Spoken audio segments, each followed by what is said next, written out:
బాహుబలి 2 మూవీకి సినిమా లోకం మొత్తం సాహో అంటోంది. సాహో రాజమౌళి అంటూ రాజమౌళిని ఆకాశానికి ఎత్తేస్తుంటే బాహుబలి పాత్రధారి ప్రభాస్ కు కుర్రకారు సాహో అనేస్తున్నారు.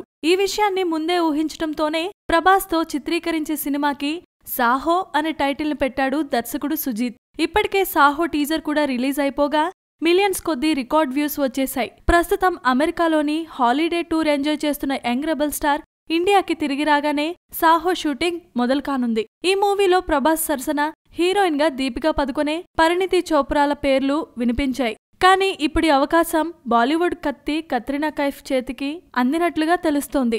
ఇప్పటికే కత్రినాకు నెరేషన్ కూడా ఇచ్చాడట దర్శకుడు. ప్రభాస్ తో మూవీ అంటే ఇండియా వ్యాప్తంగా క్రేజ్ ఉంటుంది. హిందీ, తెలుగు, తమిళ్, మలయాళ భాషల్లో రిలీజ్ కానుండటంతో సాహోకు కత్రినా దాదాపుగా ఓకే చెప్పినట్లే అంటున్నారు. అయితే ఇంకా అగ్రిమెంట్స్ పై సంతకాలు మాత్రం చేయలేదట.